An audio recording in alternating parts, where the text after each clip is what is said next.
Today I'm with Ramona Monteano, and she is gonna speak a little about her career, about music in general. How are you doing today? Hello, Julio. I am very well, thank you. I'm very glad to be here. Thank you very much for the invitation. Thank you for being here with us. So I would like you to tell me a little bit about how you started your career, how you started studying music, and your choices for music. I had started playing piano when I was 5 years old, and my grandparents had this wonderful idea of buying a piano, vertical piano, and giving me lessons, piano lessons with a private teacher.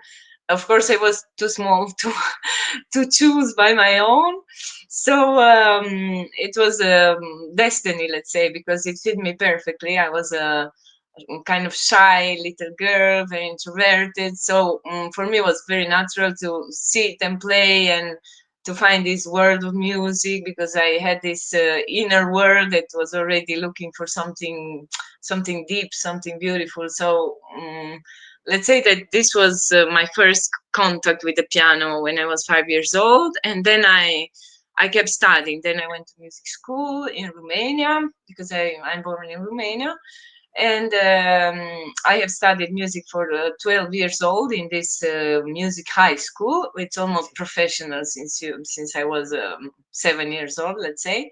And then I studied in the conservatory in Romania. After that, I had my master degrees in Romania, and after that, I came to Italy. During the master degrees, I received an Erasmus scholarship, and I came to Venice to study. Then I fell in love with Venice, with the beauty of Italy, and with the artistic city unique in the world. And I decided to continue my life here after I finished also the conservatory here in Venice. And let's say in a few words, this is my my story. Since I was five, basically, I play the piano almost every day of my life. So and I keep practicing. It never finishes.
That's amazing. And where do you draw inspiration from? And do you have any favorite composers? Draw inspiration basically from everything. Of course, I'm in Italy, and I live in Italy because it's such an inspiring country. You know, you have all of these museums, these works of art. You have Michelangelo, you have Tiziano, you have all of this amazing architecture all over. So already going to a museum, it's an inspiration. Going to in the nature, it's already something beautiful, no, to be next to the sea, to be in the forest, to be close to nature, but also from daily life, from the contact with the people, from doing whatever you can draw inspiration. Of course, also listening to live concerts, to reading a lot. I love reading. I love philosophy, psychology. um, mm, let's say it's I think it's a daily choice not to drive inspiration from everything, because you can have those days that nothing inspires you, and other days that I don't know, a flower, a little dog, a little cat, whatever can be, a little kid, whatever can be inspiring. Talking about composers, I had a period that I was basically in love with Prokofiev. I had like 3 years of, during the master degrees that I have played Prokofiev a lot. But let's say little by little, I rediscovered many pieces that I and many composers that I played before in the school. You know, when you have to have exams and all of those let's say things that you have to do, but not because you want to, because your teacher asks you, or because the program in the conservatory or in the high school is made in that way. So I rediscovered Mozart, Beethoven, Chopin, Liszt, contemporary music. I love also tango, Piazzolla. uh, Basically almost without limits. I love music, and in this moment I cannot even say that I have a favorite composer. I understand. And have you got any recommendations for people who want to become professional musicians? Well, first of all, I think you have to love what you do, to be convinced that you do love it and you cannot live without it. Because, like Benedetto Michelangeli says, well, being a musician is not a profession. It's not only a profession. It's a philosophy, a way of living, and requires a spirit of sacrifice without limits. Because you cannot say, okay, I have finished, okay, bye bye. You know, sometimes you have to practice and you have to work. I'm not saying day and night, but you don't have to have the I don't know, it's not like a normal job. It's something like it's part of you. You are part of the music. So if you feel that you cannot live without music, you have to choose it. If you are better in mathematics, in engineering, literature, whatever, and you feel like music is secondary, don't choose it. I mean, choose what you love most.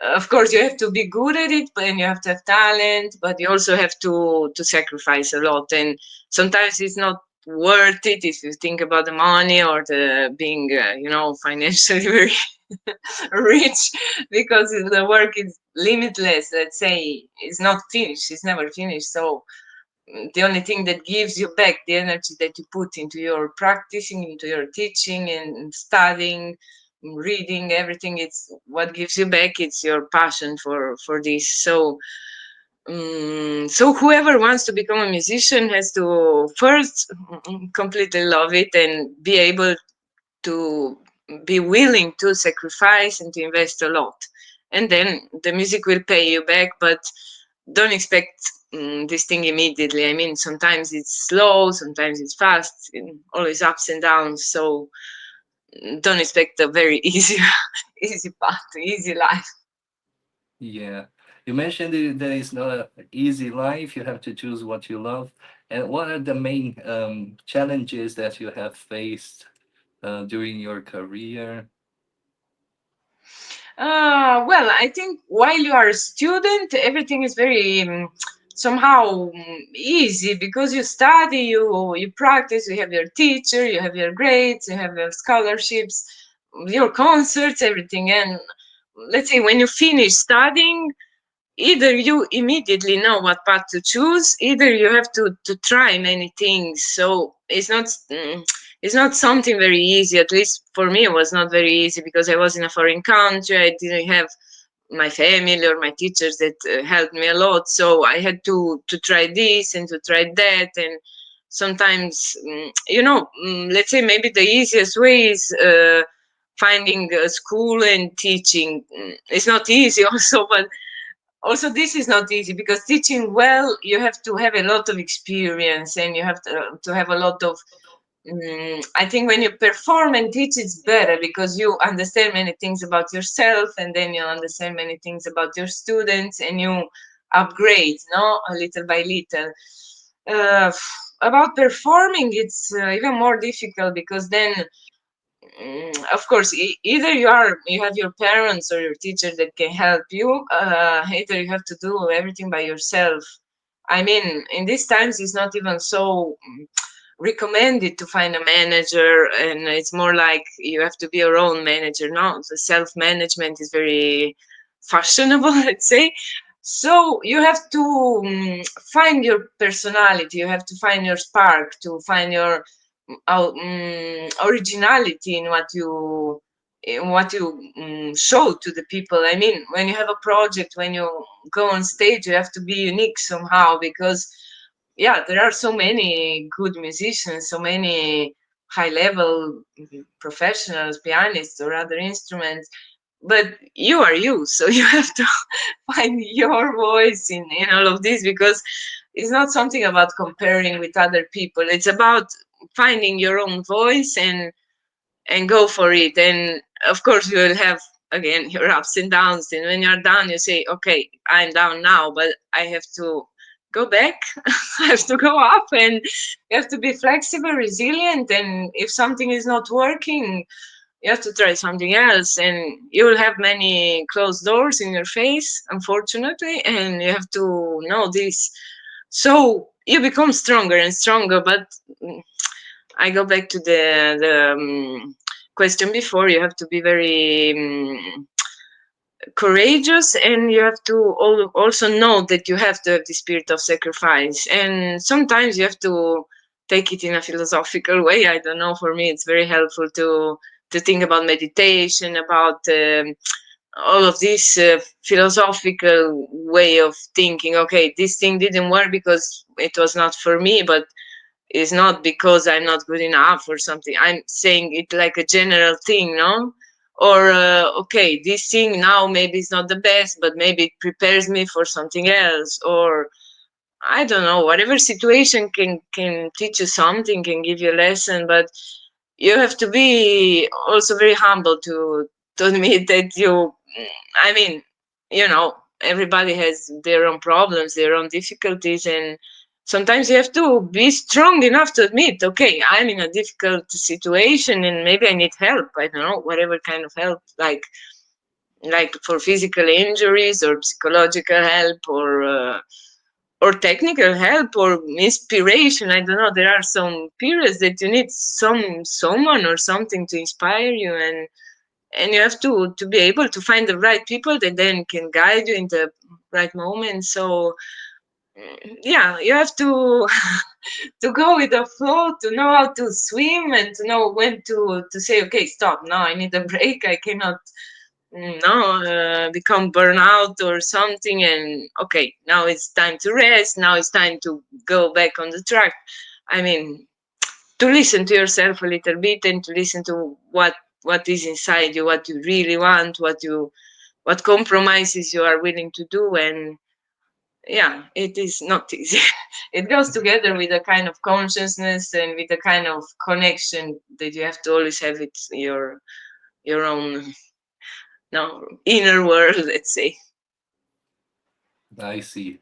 And tell us a little about your plans for the future in your career. Well, now I'm working on a project that is very dear to me. There are 2 years that I'm working on this project of the child prodigy. His name is Carl Filtsch. He was the best student of Chopin, and he's not very known in general. Many musicians never heard his name. And now I'm working in the recording of his piano music, and also in concepts of recitals combined with readings, with lectures. I'm also writing a story about him, and I'm very passionate about him because he was born in Transylvania, in a city very close to my own city, my own hometown, and he was buried here in Venice. And I discovered his tomb that was almost in an abandoned state, and I said I have to do something for him because it's not possible that he will be forgotten in some years if nobody takes care of his grave and nobody plays his music anymore. I mean, yeah, there are some people that plays his music, and especially in Romania, there is a festival and a competition very important for young pianists that is held every summer in Sibiu from 1995. And yeah, it's very famous in Transylvania, but still not many people heard about this Carfield, and I think it's really worth it because his music is really amazing, and you cannot say that it's the music of a kid because he died at 15 years old. He was born in 1830 and he died in 1845. And yeah, you can see that he was a student of Chopin, but also he was influenced by Thalberg, by Mendelssohn, by Liszt.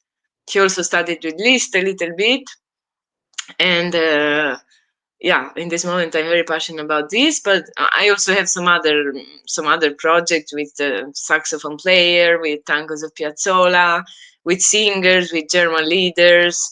And basically I'm open to everything. I also like this combination between dance and painting, music.